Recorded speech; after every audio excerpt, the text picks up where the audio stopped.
Alhamdulillah wassalatu wassalamu ala Rasulillah wa ala alihi washabihi mawalah. Wala haula wala quwata illa billah ba'du. Pada kesempatan kali ini kita akan membacakan suatu hadis yang kaitannya sesuai dengan tema, yakni 3 dosa besar.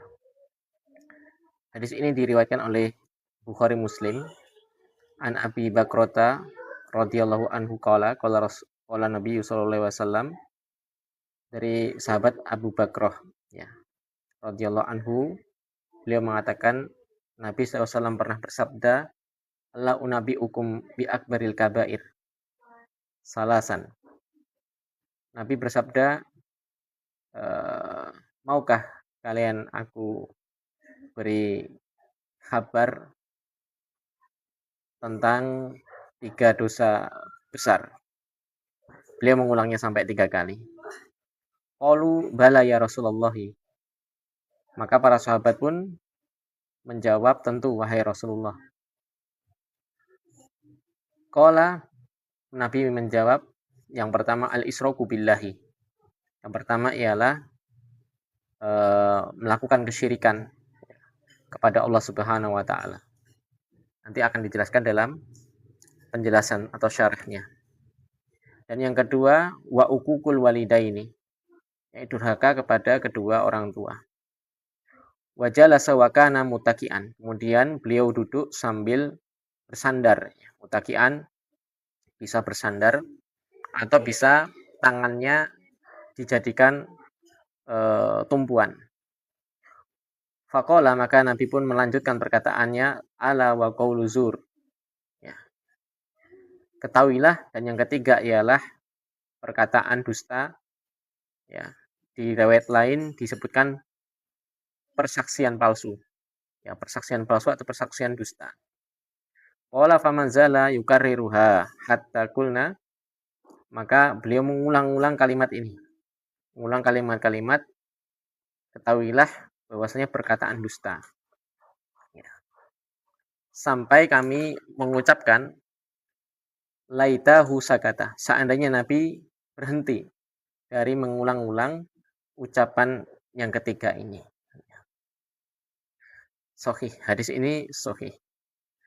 Kita baca penjelasannya.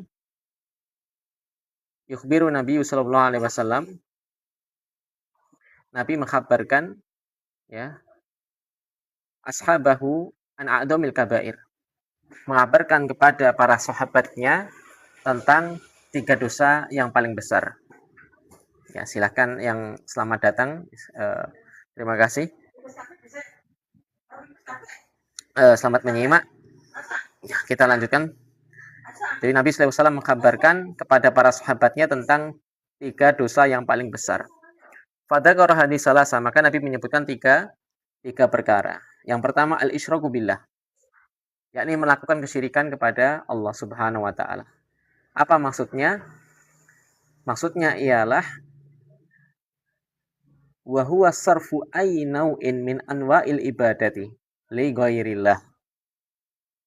Maksud kesyirikan atau melakukan kesyirikan kepada Allah taala ialah memberikan atau mengarahkan satu bentuk dari macam-macam ibadah, ya. Karena ibadah itu banyak, ya. Ritual ibadah itu banyak. Bisa sholat, bisa zakat, atau bisa doa, ya. Belum nanti amalan lain, ya, misal khauf, roja, ya. Jadi ketika seseorang mengarahkan salah satu bentuk ibadah dari macam-macam ibadah kepada selain Allah, ya. Kemudian beliau lanjutkan wa taswiyatu ghairillahi billah, atau menyampakan selain Allah dengan Allah. Fi uluhiyatihi, dalam hal ibadah kepadanya. Dan ini yang sering kita bahas atau yang sering di ulama bahas. Wa rububiyatihi, dan rububiyahnya. Ya, maksudnya menyamakan ada selain Allah yang mampu memberi rizki, menghidupkan, mematikan, ya. Dan ini jarang terjadi, ya, kecuali kepada orang-orang yang mereka dari penyembah berhala atau penyembah patung, ya. Yang ini tapi bukan penyembah patung, bukan orang Quraisy, ya. Tapi penyembah patung dari kalangan orang Buddhis, ya. Orang Hindu menyembah dewa-dewa itu.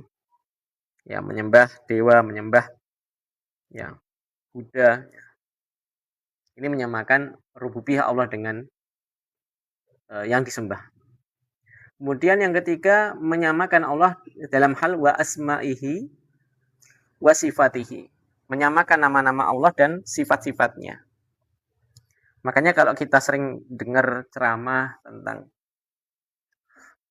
ada yang mengatakan kalau tawasul dengan selain Allah itu menyamakan Allah dengan, mengibaratkan Allah dengan presiden. Jadi kalau berdoa, kalau tanpa ada perantara, itu nggak nyampe. Ya maka ini bisa sampai, bisa jadi ini termasuk menyamakan sifat Allah dengan presiden. Ya. Makanya yang sering-sering menyebut kita ini dengan sebutan mujasimah, atau menyamakan Allah dengan makhluk, ya bukankah malah ini, ya bukankah mereka sendiri malahan yang menyamakan Allah dengan presiden. Jadi kalau berdoa tawasul, tapi tawasul tidak dengan berhala, tidak tawasul dengan wali yang sudah mati, ya. Tapi tawasul ialah dengan amalan soleh atau dengan menyebut asmaul husna. Ya, demikian. Ini pembahasan yang pertama. Pembahasan yang kedua yakni sekarang ukukul walidaini. Ya. Ukukul walidaini yakni wa huwa kullu ada lil abawaini. Ya. Setiap bentuk gangguan, setiap bentuk menyakiti kepada kedua orang tua, entah itu ayah ataupun ibu. Ya. Qaulan kana au fi'lan, baik itu berupa perkataan ataupun berupa perbuatan. Perkataan misal dia membentak orang tua, ya, atau berkata dengan suara yang keras, ya, atau dengan perbuatan, ya. Ini semua termasuk bentuk mengganggu, atau kita simpelkan bahasanya durhaka. Ya, durhaka. Wa tarkul ihsani ilaihima, dan tidak melakukan kebaikan, ya. Tidak berbuat baik kepada kedua orang tua. Ya. Meninggalkan birrul walidain, ya, meninggalkan berbakti kepadanya. Ya. Meskipun kita tinggal jauh dengan orang tua, ini bukan alasan kita untuk tidak birrul walidain. Makanya sekedar dia mengkabarkan tentang kabar orang tua, menanyakan, ya, atau kalau kita punya rezeki kita transfer uang kepada orang tua, ya ini merupakan bentuk ihsan, bentuk birrul walidain. Yang birrul walidain ini merupakan apa ya, suatu amalan yang akan banyak mengundang berkah, ya, berkah. Maka kenapa kita temui orang-orang Cina, meskipun orang Cina itu tidak Islam, ya, mereka hidupnya, ya, tanda kutip kaya, ya. Bisa jadi itu karena sebab mereka terkenal dengan mereka sangat perhatian kepada orang tua yang sudah jompo, ya. Selamat datang, ya, Mas Dwi Bengkel, Riworyono, Ibu Mujia, Pak Yanto, ya, Pak Jebri, ya, selamat sudah bergabung, dan yang lainnya tidak bisa saya sebutkan, ya.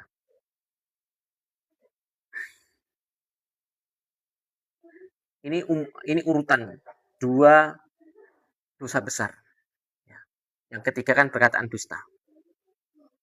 Saya akan konsen dengan pertama dan kedua. Perbuatan pertama yakni melakukan kesyirikan. Ini dosa besar. Kenapa? Ini kaitannya dengan kita, dengan pencipta. Zat yang telah menciptakan kita, tapi kita melakukan kedurhakaan kepada Allah. Dengan cara apa? Dengan cara berbuat syirik. Ini menyakiti Allah. Ini mendolimi Allah. Kenapa? Allah yang sudah memberi rizki kita, Allah yang telah memberi kemudahan, fasilitas, kehidupan, kesehatan. Akan tetapi ketika kita beribadah, kita durhaka kepada Allah, yakni memberikan hak khusus.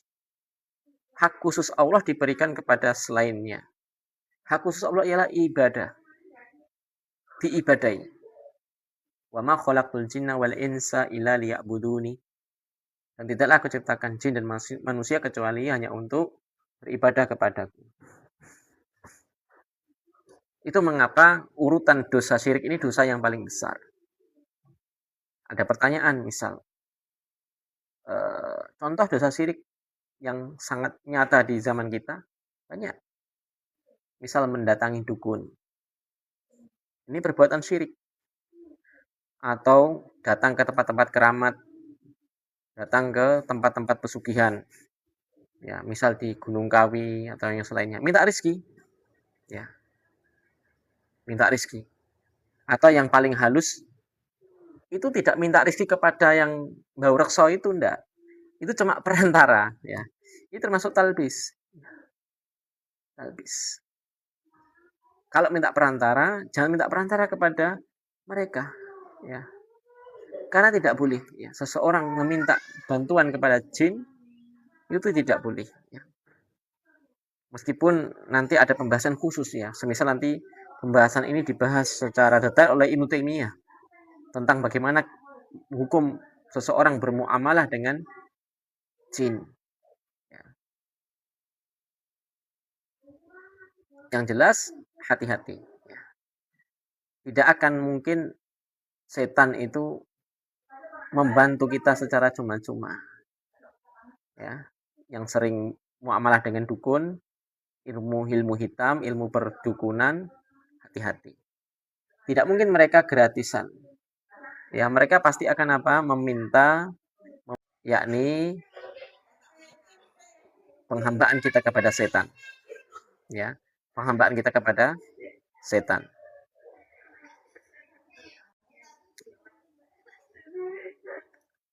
Itu mengapa kurang ajarnya dosa syirik. Ya. Termasuk dosa syirik yakni menganggap angka sial. Ini syirik. Namanya kalau dalam bahasa Arabnya atau bahasa istilah akidahnya, pembahasan akidah namanya tiaroh. Nabi bersabda at-tiarotu syirkun. Tiaroh itu syirik. Tiara itu menganggap sial sesuatu. Baik itu berupa angka, ya.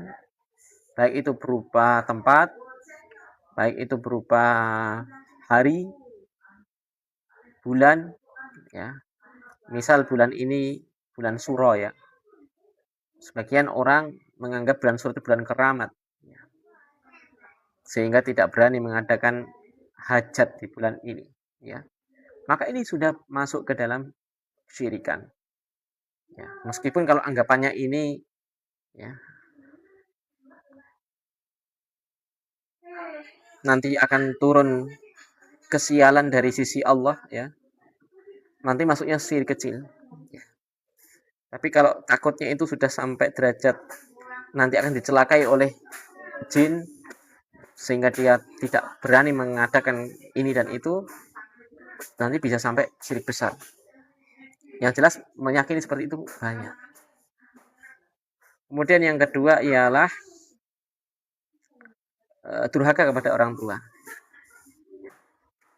Ini ada kemiripan. Jadi yang pertama ialah syirik, ini melakukan kita kezoliman kepada Allah. Adapun durhaka kepada orang tua, ini kezoliman kepada manusia yang paling berjasa di kehidupan kita. Ya. Jadi bentuk durhaka yang paling durhaka kepada manusia ialah durhaka kepada orang tua. Karena orang tua yang sudah merawat kita sejak kecil, bahkan sejak kita belum lahir pun kita sudah tanda kutip merepoti orang tua. Ya, dalam masa kandungan orang tua susah payah. Bahkan ketika melahirkan orang tua itu nyawa taruhannya. Ya, belum lagi pembiayaan membiayai kita sampai gede, sampai kita sekolah, kuliah. Kita nikah pun itu masih menyusahkan orang tua. Seandainya tidak menyusahkan kalau kita sudah besar, minimal sejak kecil kita sudah menyusahkan. lalu kita membalasnya dengan perbuatan durhaka. Apakah itu pantas? Makanya dua hal ini ngeri. Ya. Jadi durhaka kepada Allah dengan melakukan kesyirikan. Yang kedua, durhaka kepada orang tua. Dari notabene dia manusia yang paling dimuliakan. Ya, yang harus kita paling muliakan. Ya. Ba'da Nabi SAW, tentunya setelah Nabi SAW. Nah, masalahnya kita tidak hidup melihat Nabi. Ya. Makanya bentuk bakti kita pada Nabi ialah dengan ittiba Rasul, ittiba Nabi.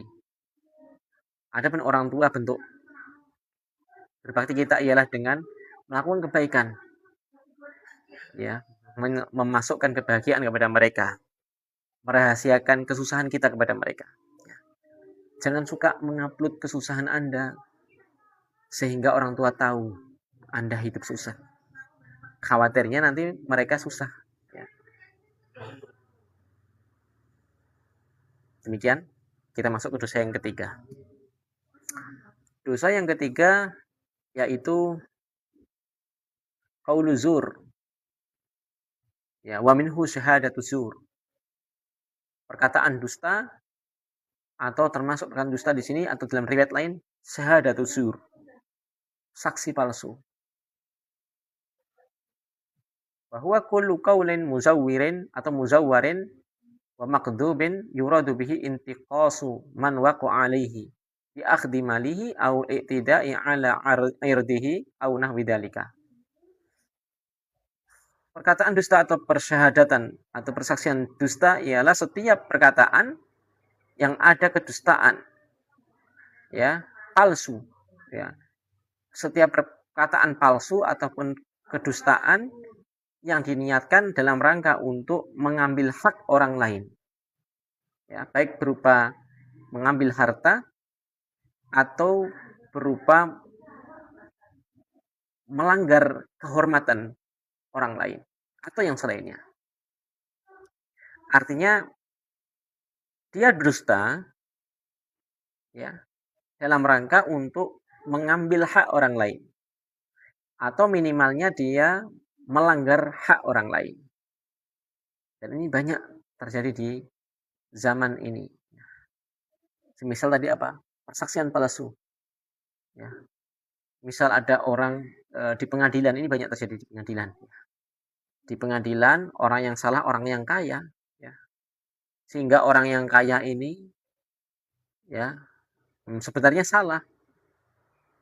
Dan si korban datang ke pengadilan, misal keluarga korban, ya. Kemudian yang kaya atau tersangka ini karena anak orang kaya atau punya saudara orang kaya mampu membayar saksi palsu. Ya. Dia datangkan saksi palsu, dia datangkan saksi, kemudian saksi itu bersaksi dengan kesaksian yang palsu, sehingga kebenaran menjadi terbias. Yang salah dikatakan benar, yang benar dikatakan salah. Ini persaksian palsu.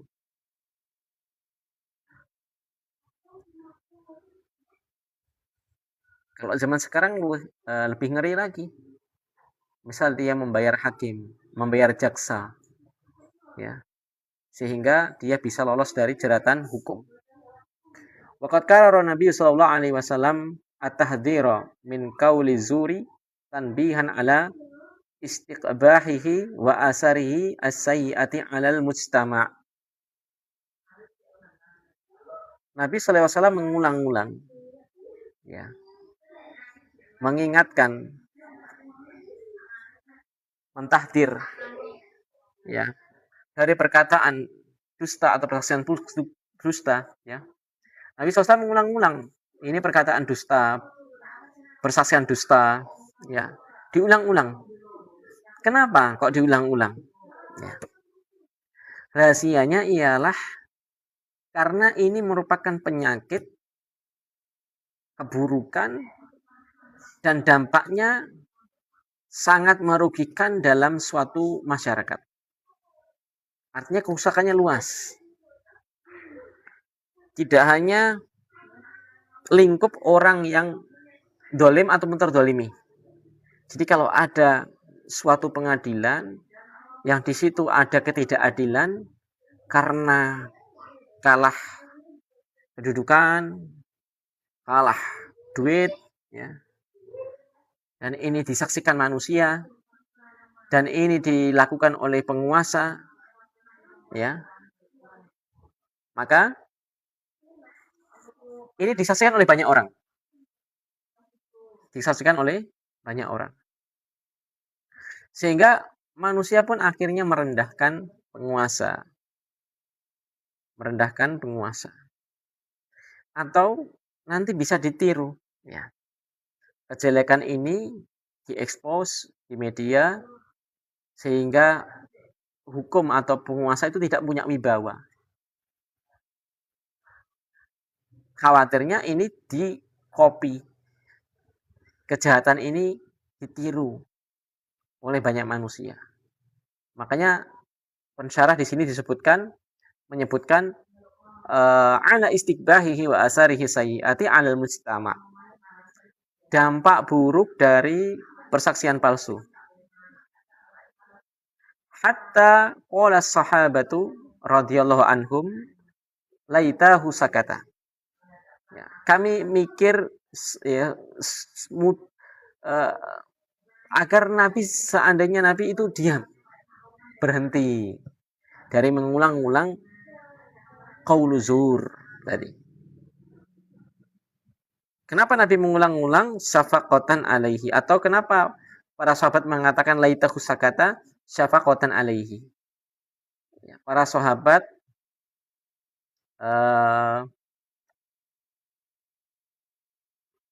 kasihan kepada Nabi sallallahu alaihi wasallam. Ya. Wa karahiyatu lima yusji'uhu. Ya.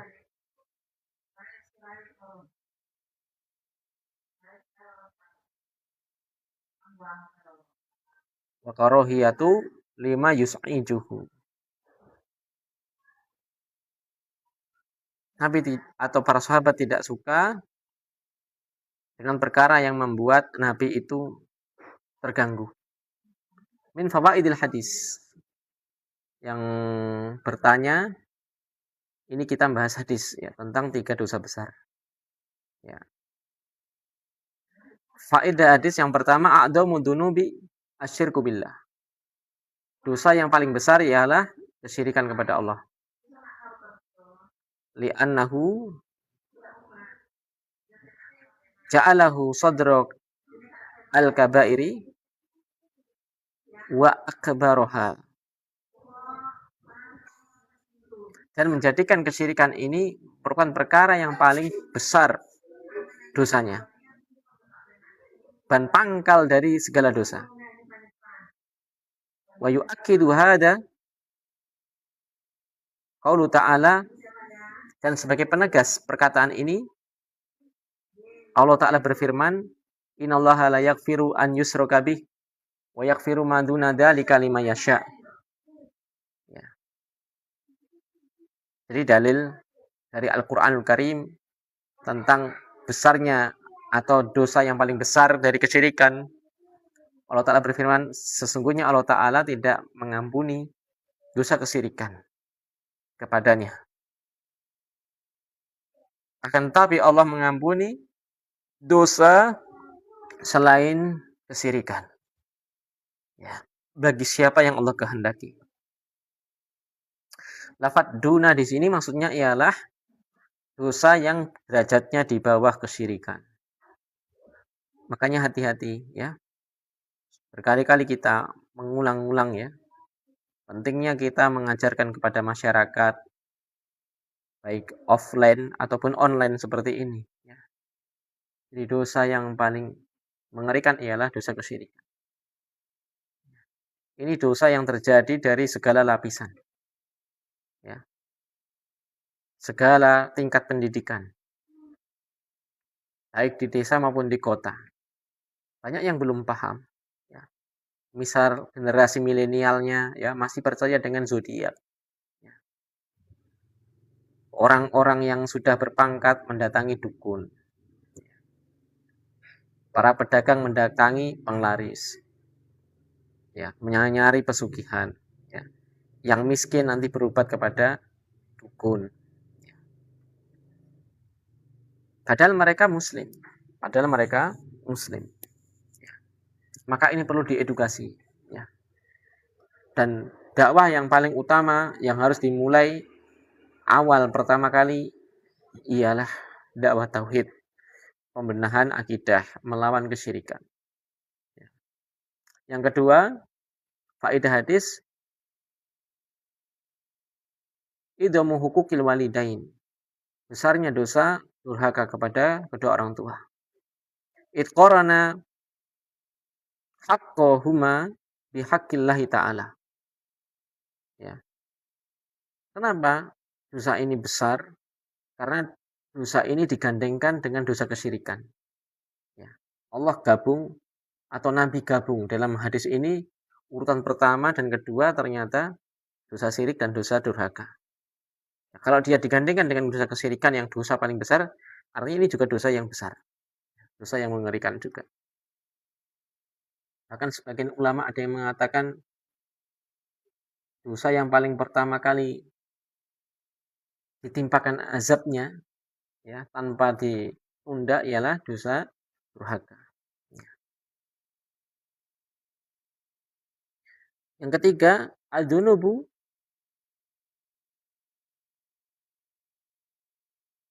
tanqasimu ilal kabairi was-shaghair.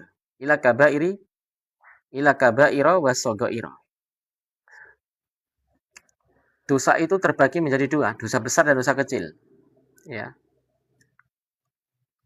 Ya, terima kasih sudah tap-tap layarnya.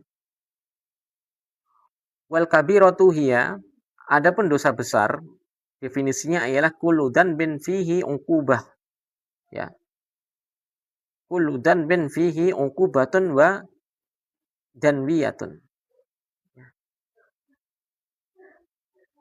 Atau gini, kullu dzanbin fihi uqubatun dunyawiyatun. Ya. Kal hududi wal li'an atau kal hududi wal la'an. Dosa besar itu definisinya setiap dosa yang di dalamnya ada hukuman di dunia. Misal hukum had. Ya. Kalau ada dosa itu ada hukuman hadnya, maka itu dosa besar.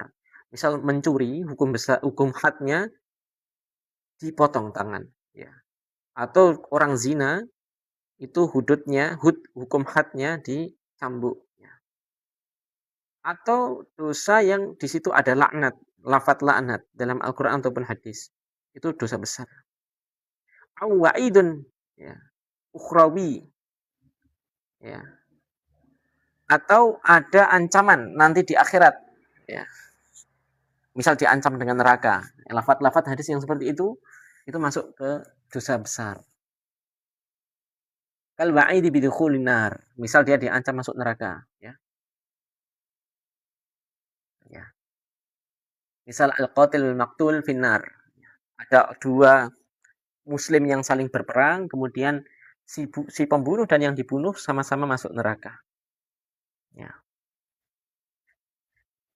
Kemudian beliau melanjutkan wa annal kaba'ira darokatun ba'duha aghladu min ba'di fit tahrim. Dan bahwasanya dosa besar itu bertingkat-tingkat. Ya. Satu dengan yang lain itu ada tingkatan, ada level-levelnya. Ya, dalam hal keharaman. Ya. Keharaman yang sangat. Ya.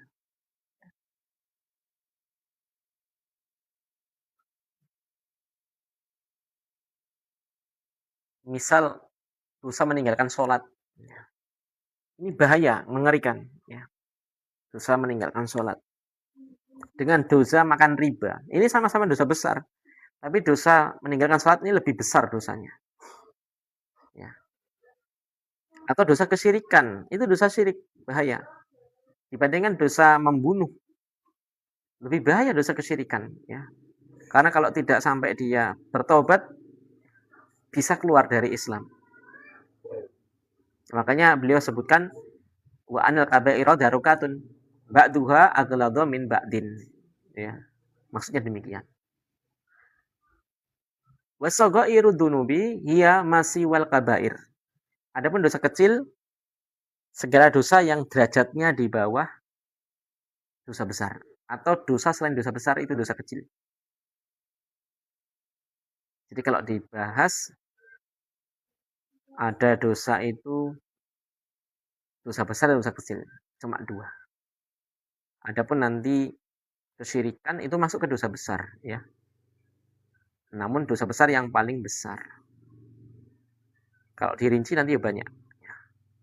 Lo alam biswab, ini yang bisa kita sampaikan. Ada pertanyaan silahkan disampaikan.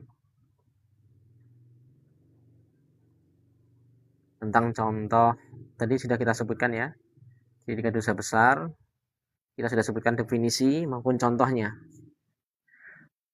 Misal tadi dosa besar, kesyirikan, contohnya seperti apa? Ya. Durhaka kepada orang tua, contohnya apa?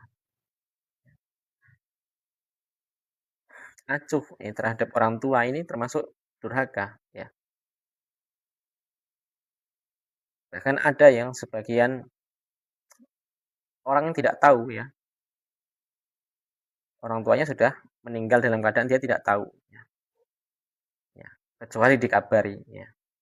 Saking tidak pernah ingin tahu kabar orang tuanya. Ya.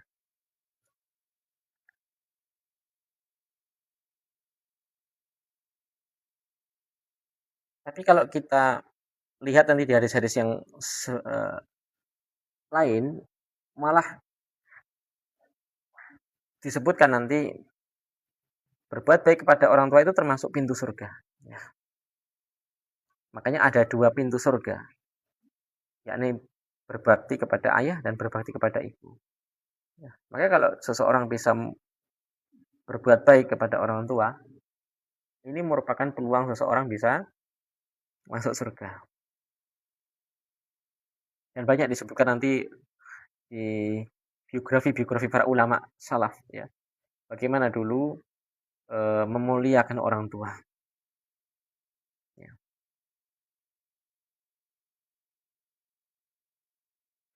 Dan yang ketiga ialah dosa persaksian palsu tadi.